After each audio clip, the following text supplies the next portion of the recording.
Kalau murtad bukan ahli kitab. Ahli kitab yang memang barangkali zaman sekarang orang Kristen Ortodok. Ya, barangkali kalau Kristennya Kristen Ortodok ada di Indonesia, Ustaz, tidak ada. Ahli kitab tidak ada di Indonesia.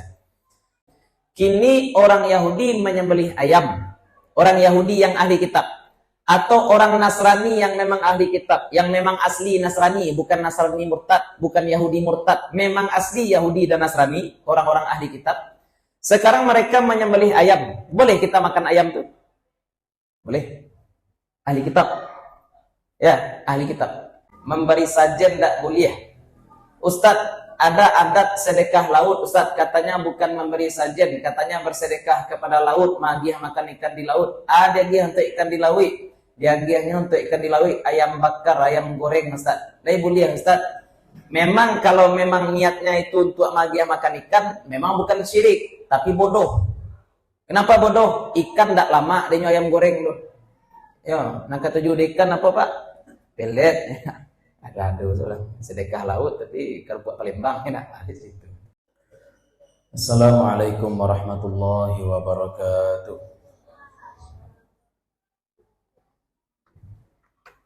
Alhamdulillahilladzi hadana li hadza wa ma kunna linahtadiya laula an hadana Allah. Asyhadu an la ilaha illallah wahdahu la syarikalah wa asyhadu anna Muhammadan abduhu wa rasuluh. Allahumma salli wa sallim wa barik ala hadzal nabiyil karim wa ala alihi wa sahbihi wa man tabi'ahum bi ihsanin ila yaumiddin. Fanawayna ta'allama wa ta'lim wa naf'a wal intifa' wal ifadata wal istifadah wal hatha ala tamassuki bi kitabillahi ta'ala wa bi sunnati nabiyhi sallallahu alaihi wasallam wa du'a ila al-huda wa dilalata ala al-khair ibtigha'a mardatillahi wa sawabihi wa qurbihi. Allahumma 'allimna ma yanfa'una wanfa'na bima 'allamtana wa zidna ilma. Bapak-bapak, ibu-ibu, para guru, para jamaah, para pemuda yang dimuliakan Allah. Melanjutkan kajian kita, sebelumnya masih tentang fikih taharah.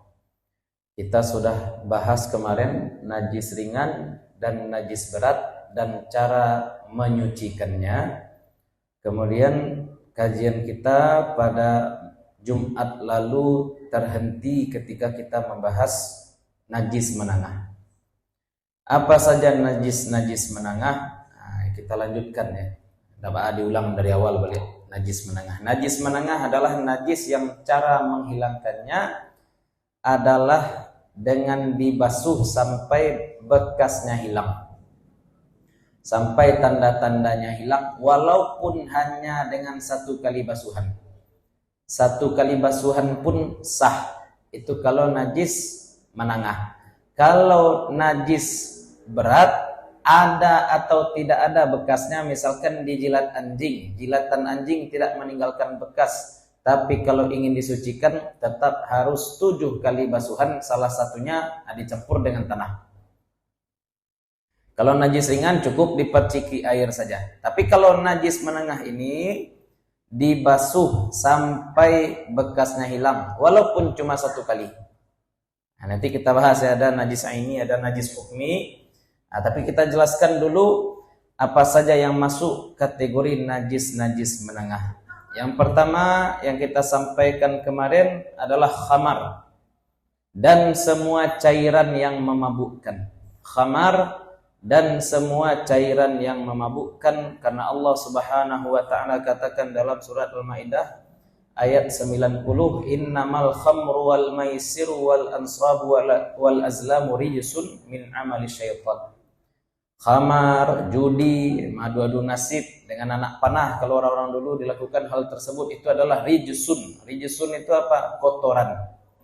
Kalau kotoran ke judi, itu perbuatannya yang kotor. Kalau kotoran dibawa kepada khamar, zatnya yang kotor. Nah, ini sama dengan pembahasan dalam usul fikih ya, masalah hurrimat, misalkan hurrimat alaikumul maitatu dan hurrimat alaikum ummahatukum. Kalau ibu kamu haram, babi bangkai juga haram, sama-sama haram. Haramnya apa? Kalau babi haram dimakan, kalau ibu haram dinikahi. Ini juga kita bawakan konteks kotoran itu sesuai dengan objek yang dibahas. Kalau yang dibahas adalah khamar, maka zatnya. Kalau yang dibahas adalah judi, perbuatannya.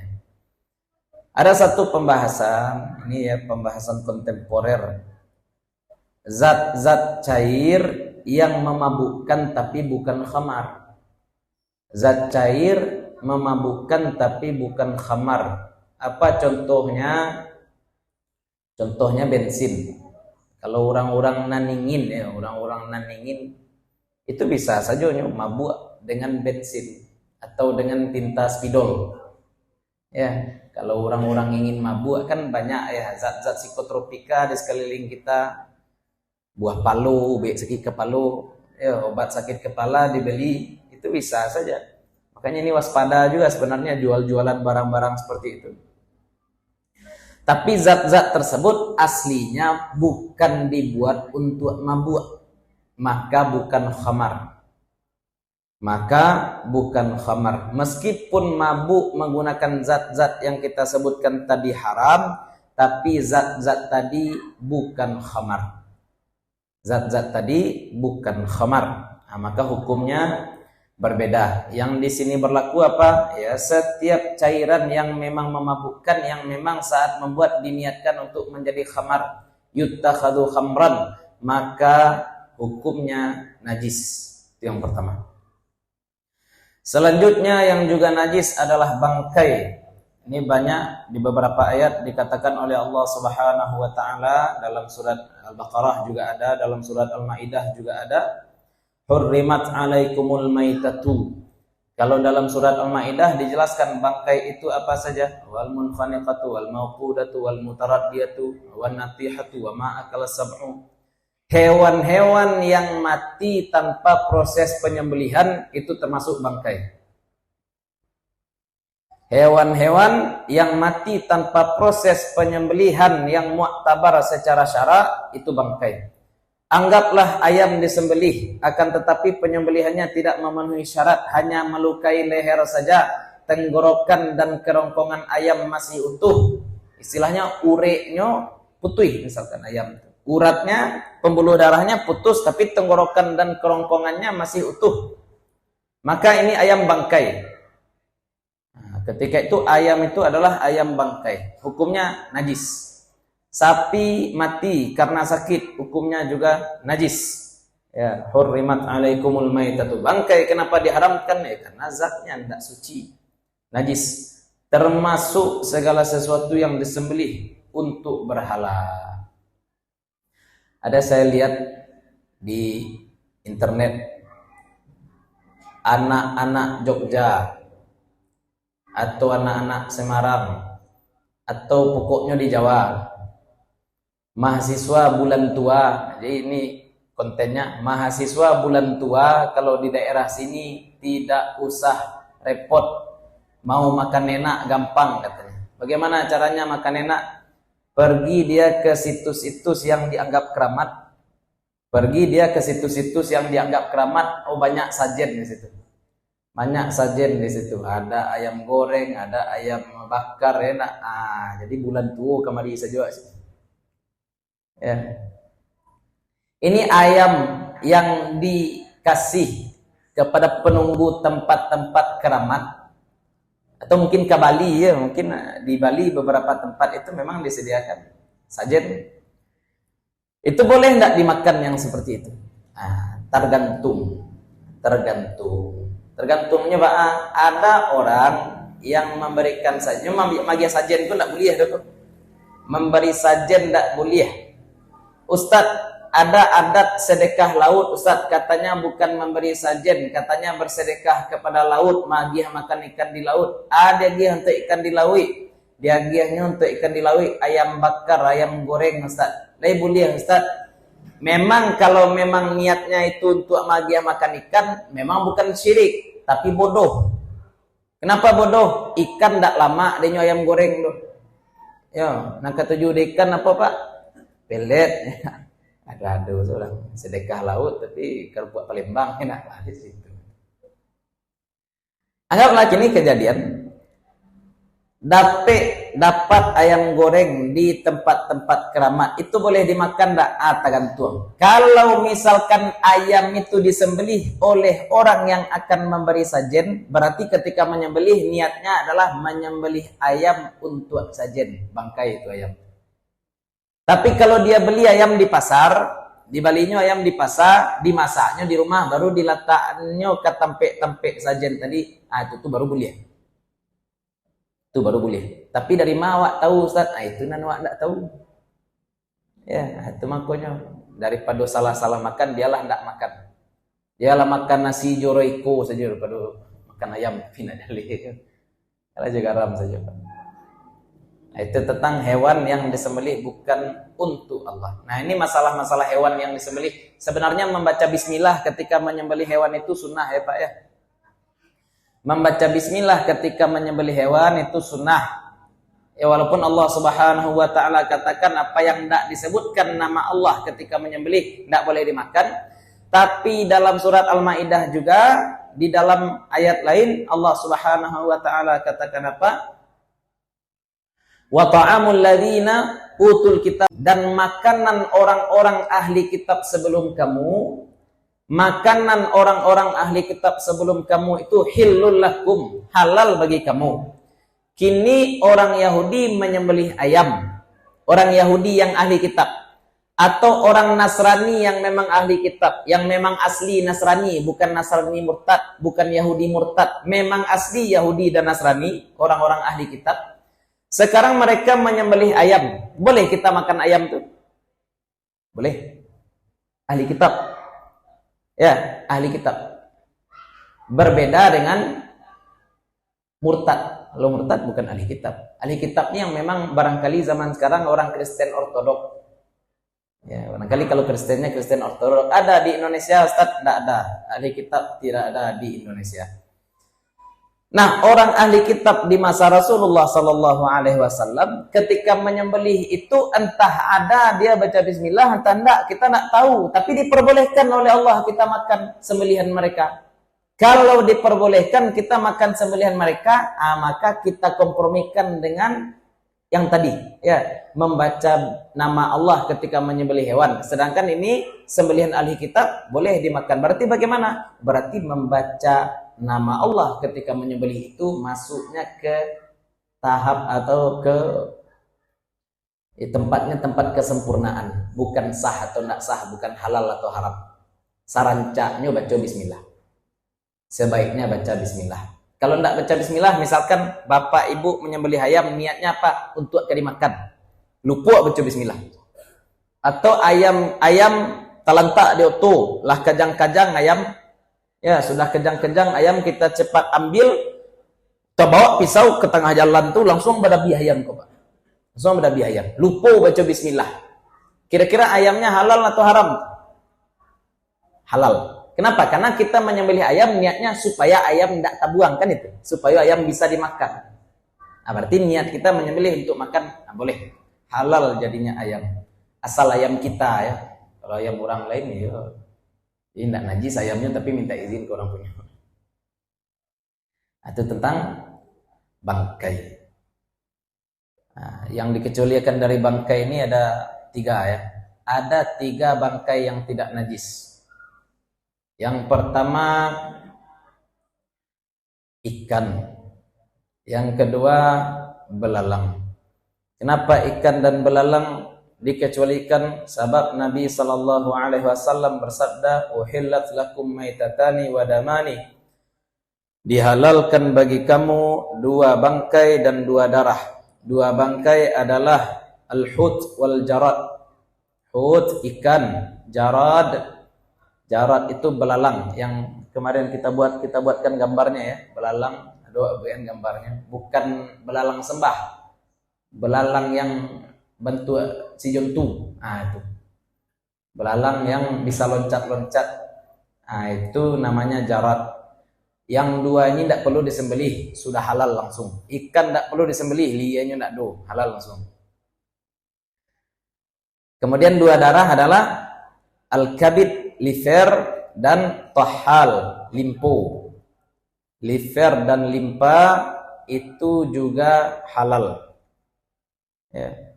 Kalau ikan dan belalang walaupun mati tanpa disembelih itu juga halal. Ikan, belalang. Apa satu lagi bangkai yang juga tidak najis? Kalau halal berarti tidak najis. Itu penarikan kesimpulan. Kalau halal berarti tidak najis. Ada satu lagi yang tidak najis. Apa itu? Manusia. Ini manusia mati juga tidak najis. Jadi memandikan jenazah kita tidak perlu pakai sarung tangan. Kenapa? Karena manusia itu suci. Allah Subhanahu wa taala katakan walaqad karramna bani Adam. Telah kami muliakan anak Adam. Maka berarti anak Adam itu fisiknya suci. Fisiknya suci. Yang menjadi masalah apa?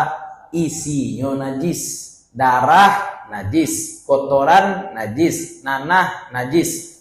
Ini nanti pembahasan kita apa? Makam yang dibongkar. Makam yang dibongkar. Kita menggali makam, ternyata di dalam makam tersebut dapat tengkorak. Berarti tanah yang kita gali tadi sudah bercampur dengan isi perut mayat yang sudah hancur. Nah, itu makanya mandi ya, Pak. Andai mendapati hal tersebut ya. Makbarah manbusyah istilahnya dalam fikih. Kuburan yang di dalamnya pernah ada mayat tapi mayatnya sudah hancur, berarti tanah kuburan tersebut sudah bercampur dengan najis. Nah, itu tanah yang bernajis. Ya, jadi itu bangkai yang tidak najis. Manusia, ikan dan belalang. Ikan dan belalang kenapa tidak najis? Karena kata Nabi dihalalkan. Kalau halal berarti bukan najis. Itu dua. Khamar, bangkai. Selanjutnya yang masuk ke dalam najis menengah adalah darah yang mengalir, termasuk nanah. Darah dan nanah itu masuk kategori najis menengah. Ya.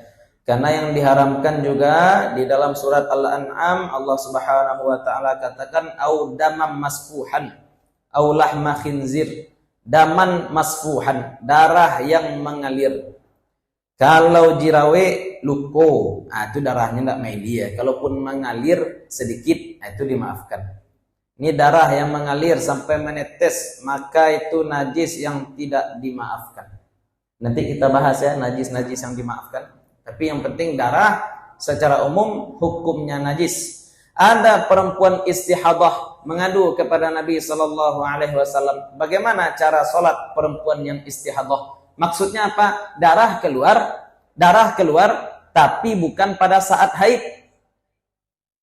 Ya. Periode haidnya sudah berhenti, tapi darah masih keluar. Atau seharusnya haid belum datang, tapi darah sudah keluar. Ya. Tanggal 10 kemarin darah haidnya berhenti. Tanggal 20 sudah keluar lagi darah. Baru 10 hari berhenti haid, sudah keluar lagi darah. Berarti ini penyakit nih darah yang keluar ini. Itu namanya istihadah. Kenapa? Karena jarak antara satu haid dengan haid yang lain itu minimal 15 hari. Kalau hal tersebut terjadi bagaimana? Apa kata Nabi Sallallahu Alaihi Wasallam? Ighsili angkid dama fasalli. Kalau perempuan istihadah, basuh darah itu dulu, ighsili angkid dam fasalli, baru kemudian sholat. Kenapa? Karena sholat ini najis. Darah ini najis, dan najis tidak boleh dibawa sholat. Jadi itu darah najis. Mau darah apa saja, ya darah apapun itu najis. Lanjut, fa innahu rijsun, kata Allah, itu kotor. Darah dan nanah. Selanjutnya adalah buang air manusia dan buang air hewan, baik yang kecil maupun besar, tinja dan air kencing. Air kencing dan tinja itu hukumnya najis. Apa dalilnya? Suatu ketika di masjid datang orang Arab Badui. Orang Arab Badui ini memang hidupnya bertenda ya. Dia tidak punya rumah, jadi hidup di tenda-tenda di padang pasir. Memang istilahnya tidak berperadaban, di mata sasak di situ keluar. Jadi di dalam Masjid Nabawi kemudian laki-laki tadi sasak pipis. langsung saja dia pipis di salah satu pinggir masjid. Ya. Kadiari adek sahabat dilarang oleh Nabi, biar diselesainya dulu. Ya, biar diselesainya dulu. Dia salam pipis kadiari adek sahabat, biar dulu selesainya. Batu, kalau diari lari sambil pipis tuh serak-serak. Ya, biar kalau di situ kan di situ saja kumuah. Setelah selesai, Arabi tadi, orang Arab yang kampung tadi buang air kecil, disuruh oleh Nabi siram, subbu alaihi. Ya, subbu. Siramlah atas najisnya tadi dengan dal, ya, dengan sekira-kira 1 bejana air. Kalau Nabi suruh bersihkan air kencing dengan air, itu tanda bahwa air kencing manusia hukumnya najis. Hukumnya najis. Kalau air kencing saja najis, apalagi tinja. Itu mafhum muwafaqah aulal khitab. Atau tinja juga bisa kita katakan najis, sebab dalam sebuah hadis saat Nabi SAW hendak istinja dengan batu, sahabat lain membawakan 3 batu kepada Nabi. Sebagian batu dicampaan dek Nabi. Bakok dicampaan dek Nabi karena ternyata sesuatu yang dikira batu tadi adalah kotoran unta yang sudah kering. Aku nak batu, kok najis, najis tidak bisa dibersihkan dengan najis. Itulah istilahnya. Maka kotoran hewan itu najis, kotoran ayam najis, kotoran sapi najis, kotoran kucing juga najis.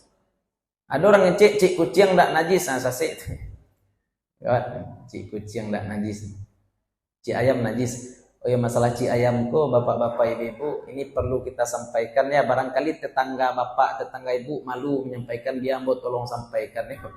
Kalau ibu bapak punya ayam, tolong kondisikan. Jangan sampai tetangga kita baru saja nyapu, datang ayam kita. Ya, itu walaupun tetangga malu menyampaikan ke kita, kata Nabi SAW apa? Ittaqul la'anin. Ya, waspadailah orang-orang yang menyumpah. Menyumpah kenapa? Konteks Nabi tadi katakan la'anin itu kita tidak boleh buang air sembarangan. Kita tidak boleh buang air sembarangan. Kita buang air di tempat orang biasa duduk. Kita buang air di tempat orang biasa lewat. Tabaun de urang atau ayah kencing wa. Keceknya dalam hati kurang aja apa aja. Yo, tuntung bisu. Itu la'anin. Itu namanya orang yang mendoakan keburukan pada kita. Sama dengan ayam. Ya, baru selesai tetangga kita nyapu rumah, tibu ayam awak. Kalau dahulu batu Ustaz, kalau dulu enggak masalah. Kenapa dahulu enggak masalah? Sebab kita pelihara ayam, tetangga juga pelihara ayam. Jadi ayam wa di terasnya dibalihnya pulau, dia ayamnya betul ke teras awak. Dulu Pak. Tapi kalau kini enggak semua orang pelihara ayam. Nah, maka ayam ya, kondisikan. Jangan sampai nanti kita mengganggu tetangga gara-gara ayam kita. Sebab ci ayam itu najis. Kotoran ayam itu najis. Jadi semua ya, buang air kecil, buang air besar, itu najis. Selanjutnya, al-qai', muntah. Nah, muntah itu juga adalah najis. Nah, sebab kenapa ya? Karena muntah ini sudah masuk proses pencernaan yang berat. Kalau bapak ibu pernah menyembelih ayam, dapat lambung ayam atau kalang-kalang ayam, dibuka kalang-kalang ayam tadi, isinya harum atau busuk? Tentunya lala mulai. Ya, pencernaan berat itu sudah mulai. Makanya gara-gara itu, gara-gara masalah lambung perlambungan tadi, pencernaan yang mulai berat itu mulai dari lambung. Sebab di lambung ini ada asam kuat yang mencerna makanan. Maka kemudian dalam kitab-kitab panjang seperti Kanzur Raghibin dibahas, andai ada orang yang tidak punya anus atau ada orang yang tidak bisa buang air secara normal, dibuatkan lubang untuk keluar. Ya, untuk keluar zat-zat sisanya. Ya, sistem ekskresi buatan. Lubang anusnya tidak ada, dibuat lubang di perut. Bagaimana hukumnya yang keluar dari situ? Kalau posisinya ada di bawah lambung, kalau posisi lubang buatan dokter tadi ada di bawah lambung, maka yang keluar dari lubang tersebut hukumnya sama dengan hukum tinja. Jadi itu tentang buang air ya, buang air besar, buang air kecil, muntah, itu dari manusia. Darah, nanah, buang air besar, buang air kecil, muntah. Nah, muntah. Jadi kalau ada ibu-ibu, bapak-bapak muntah, minum pertama jadi modikan. Kalau ambil galih minum modeko berarti iya dalam galih itu najis adanya, Pak. Ya. Kumur-kumur buang. Itu yang satu kali. Itu untuk menyucikan. Kalau sudah dibuang, baru minum normal. Ya. Sama seperti air liur kucing yang kita bahas kemarin ya. Kucing sudah makan tikus berarti air liurnya bercampur dengan darah tikus. Kemudian kucing tadi langsung minum di wadah kita, maka semua air yang ada di dalam wadah ternajis. Sama dengan muntah tadi. Muntah juga seperti itu. Jadi kalau sempat kejadian muntah, bagaimana caranya? Bersihkan dulu najis di mulut baru minum. Bersihkan dulu najis yang ada di mulut baru kemudian minum. Itu muntah.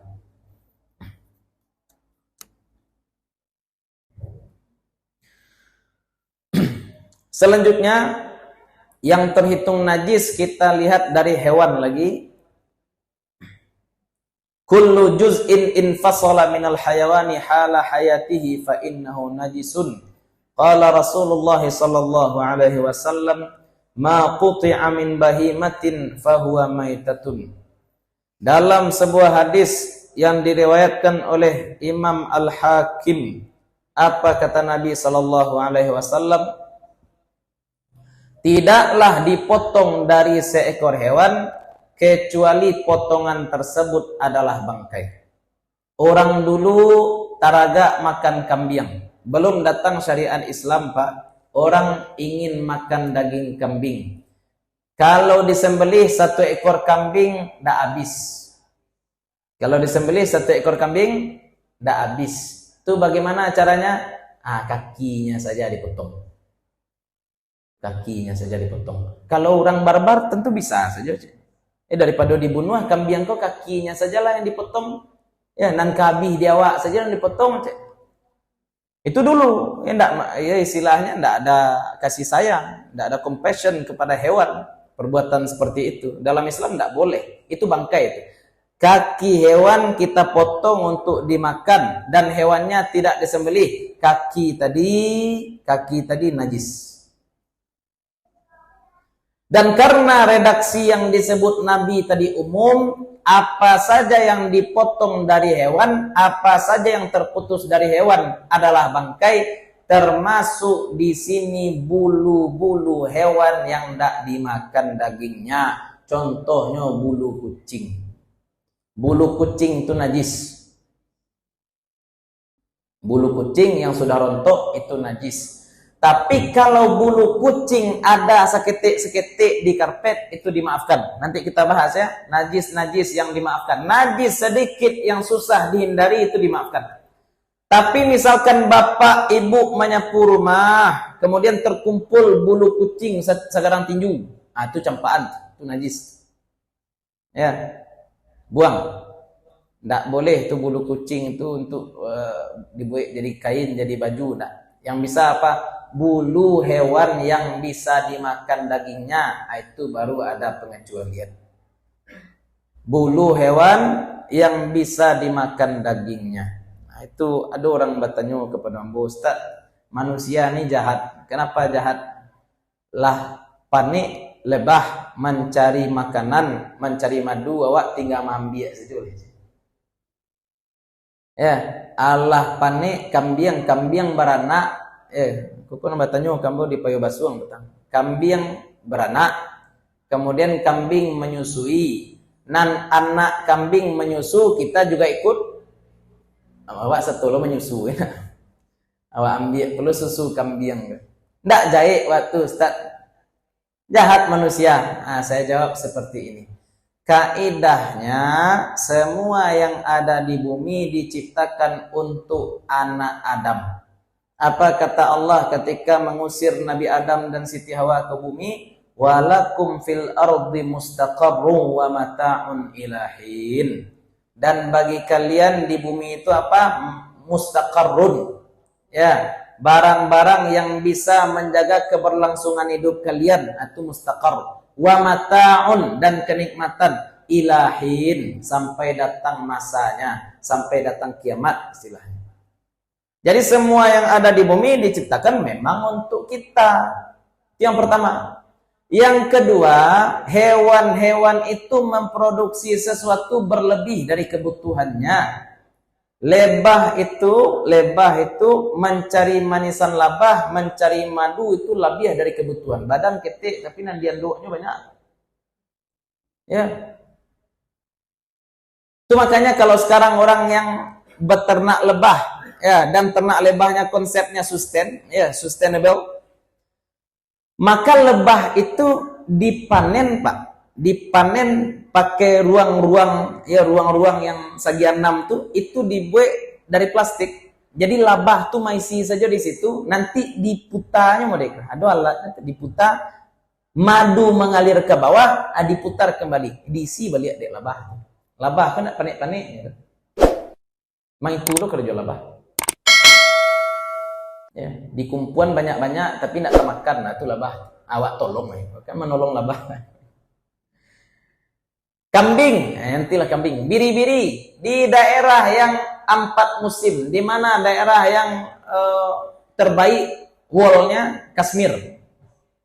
Daerah Kashmir itu kan sudah masuk daerah subtropis, 4 musim. Ketika musim dingin, biri-biri itu memang bulu tebalnya itu berfungsi. Fungsinya untuk apa? Menjaga biri-biri dari suhu dingin. Tapi ketika sudah masuk bulan Agustus, bentuk kini, ya, ketika sudah masuk bulan Mei, sejak bulan Mei, ya, masuk bulan Mei mulai cuaca panas, bulu panjang dan tebal yang tadi melindungi kambing dari suhu dingin, akhirnya jadi musibah itu, Pak.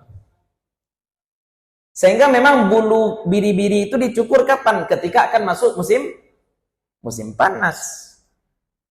Ya, jadi mutualisme, kambingnya tidak kepanasan, kita dapat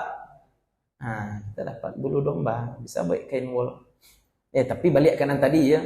Tu Ustaz, wak dabiah kambing lebuliah untuk dimakan Ustaz. Buliah, dak jahit wak tu Ustaz. Ya balok kan jahit. Nan jahit tu kambing orang wak dabiah wak makan tu jahit wak tu. Kalau kambing awak dabiah. Kalau ayam awak dabiah. Yang standar jahat atau baik itu apa? Orang jahat adalah orang yang melakukan sesuatu di luar haknya, itu baru jahat. Tapi kalau melakukan sesuatu terhadap haknya, itu tidak jahat. Nah, itu makanya kita katakan ya, kalau mik musaji kalau mik masjid ini ambo campaan ke banda jahit ambo Pak. Jahit lah Bu. Yo. Tapi kalau HP ambo campaan ke banda jahit ambo. Bagus enggak? Punya Pak. Ya. Jadi kalau Allah kasih kita penyakit, boleh enggak? Jahat enggak Allah tuh, Bu? Allah buat kita miskin, Allah buat kita sakit, Allah buat kita menderita. Allah jahat enggak? Enggak. Kenapa enggak? Sebab kita punya Allah. Balik kanan tadi.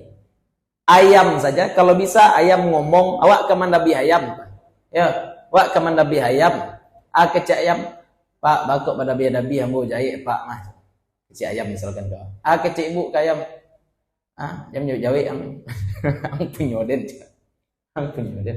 Kok kaden dabi, kok kaden pangan ang punyoden. Itu awak ju ayam. Ayamku nak makhluk awak, ayamku punyo awak. Apalagi Allah dengan kita. Allah buat kita dari tidak ada menjadi ada. Sekarang kita sudah ada, ya terserah Allah. Mau Allah buat kita kaya, mau Allah buat kita miskin, Allah buat kita sehat ataupun sakit, itu semua hak Allah. Tidak bisa kita katakan Allah jahat. Karena Allah melakukan semuanya dengan hak. Hak Allah. Ada hikmahnya? Ada. Kadang-kadang hikmah bisa kita singkap, kadang-kadang hikmah tidak bisa kita singkap. Nanti di akhirat baru terbuka semuanya. Ya. Jadi itu ya, bulu kalau hewannya boleh dimakan, berarti bulunya tidak najis. Kalau hewannya tidak boleh dimakan, maka bulunya najis. Kecuali yang sedikit dan tidak bisa dihindari, seperti ya beberapa helai yang di atas karpet. Ya, wak solat kiranya lah dakik mata awak, wak calik ke karpet, banyak bulu kucing. Biarlah. Atau kita duduk di sofa, baju apa putih.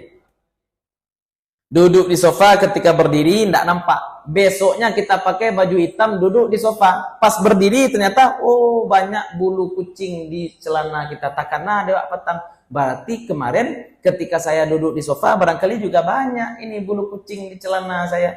Tapi saya tidak tahu karena celana saya putih. Bagaimana hukumnya? Tidak usah dipikirkan. Ya. Yang sedikit seperti itu tidak usah dipikirkan. Itu ma'fu, dimaafkan. Tapi dasarnya tetap najis. Hukum asalnya tetap najis. Itu semua bagian yang terpotong dari hewan, ya, maka hukumnya najis. Ada satu lagi, apa itu? Ini pakai kias ya. Susu hewan yang dagingnya tidak dimakan. Susu hewan yang dagingnya tidak boleh kita makan. Kalau susu domba halal, kalau susu kuda halal, susu sapi halal. Kenapa? Karena sapi halal, kuda halal, domba juga halal. Kalau halal dagingnya maka halal susunya. Tapi kalau dagingnya tidak halal, susunya najis. Jadi kalau ada orang menjual susu harimau, jangan dibeli. Ya, susu harimau.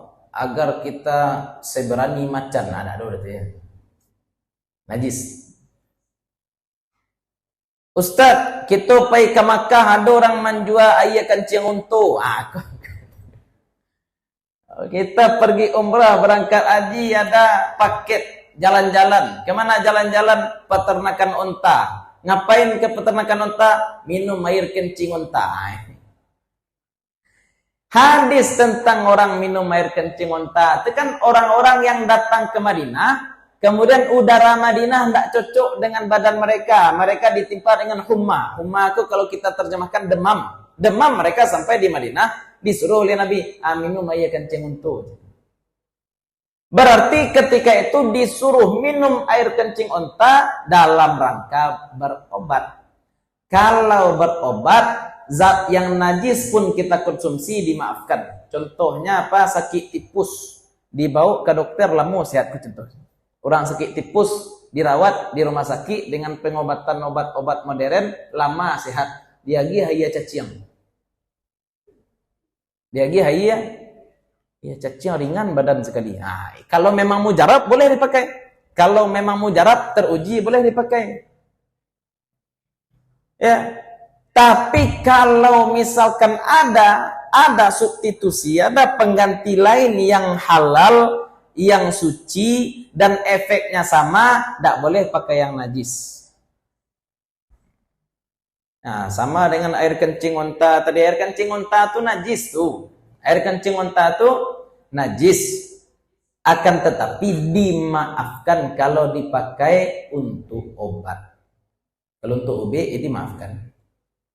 Ya, tapi masalahnya kini, di zaman kini, penyakit apa sih yang obatnya dengan air kencing unta, kan itu. Apa penyakit yang obatnya air kencing unta itu? Ya. Kok gara-gara air kencing unta ya?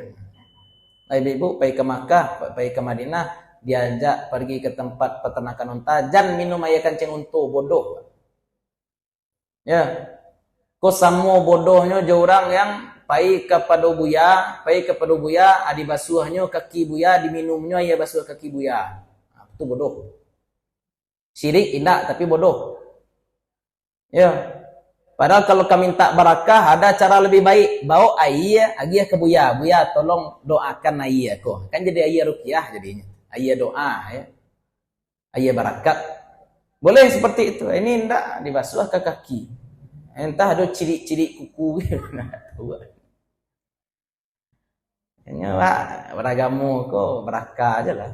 Entah masuk ayat kencing untu tadi. Hadisnya betul Ustaz. Iya, hadisnya betul. Yang kita permasalahkan sekarang ini bukan hadis, tapi pemahaman terhadap hadis itu betul atau tidak. Semua aliran sesat dalam sejarah perkembangan Islam itu selalu punya dalil, baik Al-Quran ataupun hadis. Semua aliran sesat punya dalil. Yang kita permasalahkan bukan dalil, tapi apa? Lai paham nyojo dalil atau enggak. Kalau jelas dia meninggalkan Al-Quran dan Sunnah, kita katakan ini kelompok kafir. Tapi ini mereka tetap berpegang pada Quran dan Sunnah, namun pemahamannya tidak sahih. Dalil sahih, pemahaman tidak sahih. Hasilnya tidak sahih.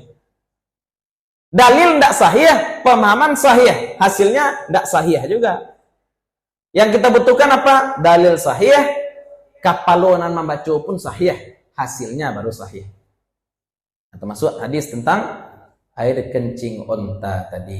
Hukumnya najis. Kalau memang sakit dan hanya itu obat satu-satunya, baru dimaafkan. Dimaafkan bukan berarti dia menjadi suci. Dia tetap najis. Tapi najisnya dimaafkan. Itu barangkali beberapa hal tentang makfuat yang sudah kita bahas. Ya, tapi secara umum semua najis yang susah untuk dihindari itu dimaafkan. Berarti ada berapa najis menengah? Darah, khamar, bangkai. Kemudian darah, nanah, buang air besar, buang air kecil, muntah. Nah, 7. Kemudian apa lagi? Bagian yang terputus dari hewan. Kemudian apa lagi? Susu hewan yang tidak boleh dimakan dagingnya. 9. Itu najis menengah. Harus dibersihkan dengan cara dibasuh sampai bekasnya hilang. Nah, sampai situlah dulu kajian kita pada malam hari ini. Mudah-mudahan bermanfaat bagi ibu apa-apa, terutama untuk kami pribadi yang menyampaikan. Kalau ada pertanyaan kini catat saja di kertas lagi dikaji besok. Ya, kalau ada pertanyaan kini catat saja di kertas, kasih. Jadi besok barangkali kajian besok sebelum kita mulai kaji kita baca pertanyaan yang berkaitan dengan kaji. Pertanyaan yang berkaitan dengan kaji kita jawab dulu, baru kita lanjut kepada pembahasan al-makfuat, najis-najis yang dimaafkan atau najis hukmi, najis aini, apakah najis berpindah atau tidak. Insyaallah kita selesaikan pertemuan selanjutnya. Mudah-mudahan bermanfaat bagi ibu, bapak-bapak, terutama untuk kami pribadi yang menyampaikan. Mudah-mudahan selama duduk di sini Allah bakar dosa-dosa kita, Allah tambahkan tabungan amal kita, Allah sayangi orang tua dan guru-guru kita. Allah kumpulkan kita nanti bersama-sama dengan orang-orang soleh, para syuhada, para nabi, dan mudah-mudahan kita mendapatkan syafaat dari Nabi Muhammad SAW. Mohon maaf kalau ada yang salah, ada yang kurang, ada sesuatu yang tidak kami letakkan pada tempatnya. Assalamualaikum warahmatullahi wabarakatuh.